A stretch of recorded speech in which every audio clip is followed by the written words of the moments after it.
আল্লাহ তাআলা যদি মুসলমান করে এই পাঠাতো, তাহলে চোখ একটু কাটিয়ে দিয়ে পাঠাইছে, কানের ফুটো দেশে, নাকের ফুটো দেশে, মুখ কাটিছে, প্রস্রাবখানা তৈরি করেছে, পায়খানা তৈরি করেছে, ওই আগাটুক একটু কাটিয়ে পাঠাতে পারতো না? পাঠাই নাই কেন? হ্যাঁ, হাকিমের বাচ্চা যদি মুসলমান হয়ে জন্ম নেয়, তাহলে ওই ওই ওই আগাটুক কাটিয়ে পাঠাই নাই কেন? এর জবাব যেন দেয়। তৃণমূল যদি কেউ থাকে, সেই যেন এই জায়গায় সে জবাব দেয়। প্রশ্ন করে গেলাম, ভগবান কেন ব্রাহ্মণকে 35 সামের জন্ম দেয়নি? ভগবান কেন আমার হিন্দু ভাইকে তুলসীর মালা সহ জন্ম দেয়নি?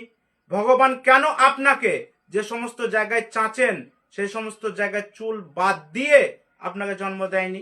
কেন মাথাটুকু কেটে পাঠায়নি? তাই তো, এর জন্য টিএমসি কে লাগবে না। এই প্রশ্নের জবাব দিতে আমরা মুসলিমরাই যথেষ্ট। আপনি বলুন তো, যে একজন ব্রাহ্মণ পৈতি নিতে পারে, ছোট জাতি তারা পৈতি নিতে পারে না, তাহলে ভগবান কেন পৈতি সহ ব্রাহ্মণদেরকে জন্ম দেয়নি? আপনি বলেন আপনার শরীরে বহু জায়গায় চুল আছে, কিছু জায়গায় চুল রাখেন আর কিছু জায়গায় চুল চেঁচে ফেলে দেন। ভগবান কেন আপনাকে যে সমস্ত জায়গায় চুল চেঁচে ফেলে দিতে হয় সেই সমস্ত জায়গায় চুল দিল? কেন আপনাকে অবাঞ্ছিত জায়গায় চুল দিয়ে ভগবান চাঁচতে দিল? যে কারণে আপনাকে চাঁচতে দিয়েছে, মুসলমানদেরকে ঠিক সেই কারণেই খাজনা করতে দিয়েছে। আর হিন্দু ধর্ম মতে হিন্দুদেরকে তুলসীর মালা নিতে হয়। কেন ভগবান তুলসীর মালা সহ হিন্দুদেরকে জন্ম দেয়নি?